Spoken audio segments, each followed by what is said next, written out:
How's it going, everybody? We're back again today with another Gallantmon deck profile. Again, kind of just a fun, more casual one I made just to make a more creative, interesting deck. Again, this is a kind of weirder take on Gallantmon that I've just been playing around with while messing around trying to make some creative decks. This is going to be a security Gallantmon deck focused on basically getting a bunch of free summons and cheating Digivolutions as much as possible to just try to get a bunch of awesome Digimon out there while skipping levels or paying as little memory as possible for them. So with that out of the way, let's get into the profile. For our Digitama, we have Pagumon. Again, he's probably my current favorite black Digitama in the game right now. On deletion, reveal the top card of your deck. Add it to your hand if it's a black Digimon card, otherwise place it at the bottom of your deck. So essentially just helps us try to keep our hand advantage going and make sure we're replacing and replenishing cards in our game as the hand as the game goes on. We are running 2 copies of Hagurumon just as a cheap 2-drop for memory efficient plays whenever we happen to draw him. For our next level 3, we're running 2 copies of Chuumon, just useful to help slow down our opponents. During all turns, your opponent can't gain memory except with tamer effects. There are lots of effects out there that let people gain memory right now, so having stuff like this can help mess with your opponent's combos. And just running 2 copies of him felt fun. For our next level 3, we were running 4 copies of Junkmon. Really nice effect. On deletion, gain 1 memory. Essentially, most of the Digimon we're digivolving into with this deck, we're planning to kind of just swing with, and they'll probably die. So being able to get some extra memory from that is nice, especially if it happens to be on like a blocker. Being able to block a Digimon and gain memory if he gets deleted is pretty nice. But yeah, so a really fun, cool new rookie that we got with BT6. Next up, we have 3 copies of Chikurimon. Super awesome clutch rookie card. His security effect at the end of battle, trigger D-Digivolve 1 on one of your opponent's Digimon. So outside of that, he doesn't really do anything cool, but if he actually does manage to pull off in security, very nice effect that can kind of just throw your opponents off, and especially if he's a Digimon who's potentially swinging for multiple security, now he is weaker and might have trouble getting through the rest of those security cards. And then last, for our final rookie, we are running 3 copies of the starter deck 7 Gyomon because he can warp Digivolve into Gallantmon. So during your turn, if your opponent has a level 6 or higher Digimon in play, this Digimon can Digivolve into a Gallantmon in your hand for a memory cost of 4, ignoring its Digivolution requirements. And during your turn, once per turn, its opponent's Digimon is deleted, trigger draw 1. So essentially, he's just in here to help us kind of get a free warp Digivolve straight to Gallantmon if he ends up coming up. One note I do want to make is that the ratios for Hagurumon and Gyomon are kind of interchangeable. I played some matches with 3 Hagurumon, 2 Gyomon, and then some with 2, 3 like I have now. In the end, I found having more Gyomon, having the 3rd Gyomon was more fun because especially since this is a deck that for me is kind of just fun when you happen to get all the crazy cards and combos out there that you want going. Having more of a chance to pull off some warp digivolving shenanigans just felt worth it to having the extra copy, but there is a trade-off that there's a slightly higher chance you could brick if you have less black rookies in the deck. But having these ratios worked pretty well for me, and just because of the way the deck works, I feel like I never really bricked too often, and even on the few turns where I didn't have a rookie in hand, I usually had other plays that were fine and made up for it. Moving on to our level 4s, this is where we have tons of free potential summons we can get for our Digimon. We start off with Gururumon, 3 copies of him, security at the end of battle, play this card without paying its memory cost. Really nothing else to it to that. He's just there because of the potential to get a free summon off of him. For our next level 4, we are also running Shademon, again another security Digimon. This time he is a blocker who on your turn can't attack, but he is 5000 DP, so pretty average meh stats, but the chance to be summoned for free, adding to our security playstyle for this deck. Next up, we have 4 copies of Nanimon. Such a weird Digimon. So security at the end of battle, again play this card without paying its memory cost, so that gives us all level 4s that can potentially play themselves some security, a total of 10 in this deck. The ratios in this deck are really weird, mostly because this deck goes in with the hope of not really having the Digivolve up traditionally, but getting weird plays around where we can get free summons or just different Digivolutions, or getting extra Digimon from the trash to help make up for any poor draws we might get. Nanimon is also awesome because even though he's a very weak Digimon to have come out from security, he's also only 3 costs to play as a level 4. So in those times where you might not have a black rookie, we're at least able to still get like a pretty cheap Digimon out there as an alternative. So he finishes out our level 4s. Moving on to our level 5s, we have our main level 5, Rebellimon. Just a really fun Digimon for both black and purple that came out with BT6. Really cool. So essentially, when Digivolving, you may trash 1 card in your hand to have this Digimon gain blocker and retaliation until the end of your opponent's next turn. So just really cool card that can potentially slow down your opponents or make them have to rethink their next move. Just really strong combo to have retaliation and blocker. And during your turn, he's treated as a black Digimon. He is mostly here because he helps us set up a Digivolution into Megidramon, which in turn helps us potentially try to set up a free Gallantmon summon. So he's just here because he is a purple who can Digivolve into a purple, but also happens to be a good blocker. Next up, we have 2 copies of Gigadramon. During your turn, this Digimon is also treated as red, which is very nice. So he's mostly here because he can Digivolve from any of our black Digimon. But then because he is red, he can also potentially Digivolve into Gallantmon. So we kind of have like 2 roads to go with this deck. We can either Digivolve up into purple and get into a Megidramon and use his deletion effect to try to get a free Gallantmon.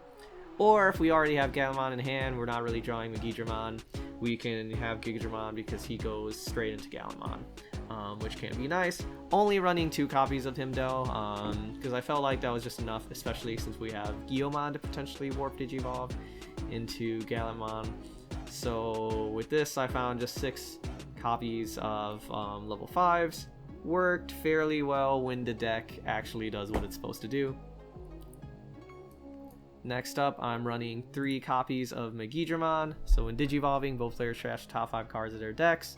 And on deletion, if you have a Tamer in play, may play 1 level 6 Digimon card with Gallantmon in its name from your hand or trash without paying its memory cost. So again, just very nice. Like I mentioned earlier, the goal of this deck is just a bunch of free summons. So whether that's getting Digimon out from security, or whether that's getting Megidramon out from the grave, or if it's getting Megidramon dead in the graveyard so you can bring out a Gallantmon, or if it's having Guilmon cheat and warp Digivolve into Gallantmon. Kind of just really a bunch of weird potential moves we can make to keep our opponents on their toes, and to kind of just make things interesting and cheat the game a little bit. So moving up next, we have our Gallantmons. I chose to run 1 version of the BT2 Gallantmon because he can be pretty nice. But we don't really have any red tamers, so the when Digivolving effect is kind of useless, and when attacking effect is very nice. I just felt the other Gallantmon was preferred over it. Speaking of the other Gallantmon, he has security attack +1, and when attacking, delete one of your opponent's Digimon with 4000 DP or less. If no Digimon was deleted by this effect, this Digimon gets plus 3000 DP for the turn. Realistically, you could just run 4 copies of this version of Gallantmon. I just like throwing in the one other one just because the trashing security cards when attacking effect can be good in the right situations. And then last, we're running 1 copy of Magnadramon just for that extra recovery. I'd like to have 2 copies of him in here, but didn't feel like getting rid of anything else in the deck felt right, so for now I just have him at 1. And then for our last Digimon, we have 3 copies of Zwart Defeat, the main champion of security control himself. On security, play this card without battling and without paying its memory cost, so just a big shiny level 7 on the board for free. And when Digivolving, delete one of your opponent's Tamers, so you can theoretically Digivolve into him off of Megidramon if it happens just be the best play for that turn. And on deletion, delete one of your opponent's Digimon, so even if he goes down swinging, helps clear the board a little bit and can potentially take out a huge threat on your opponent's board since there's no limit to what he can delete.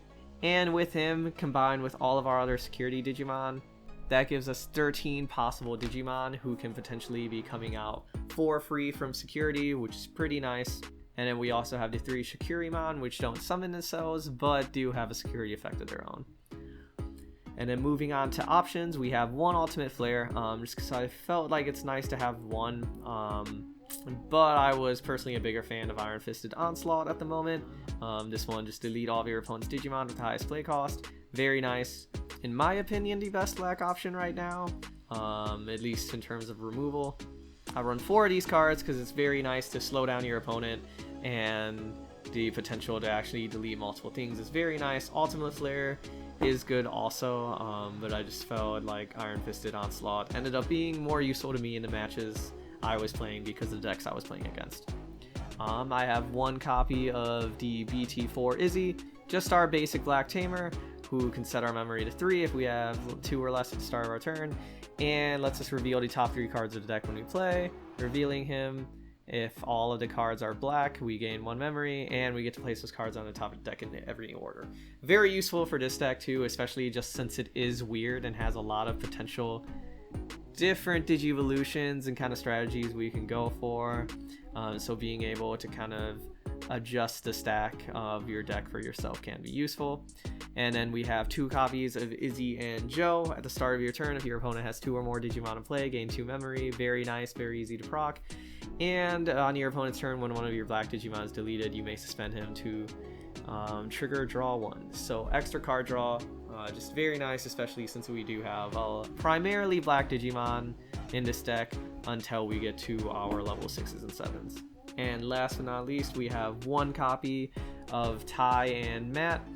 Start of your turn, if your opponent has a level 6 or higher Digimon in play, gain 2 memory. Most decks are going to try to go for that.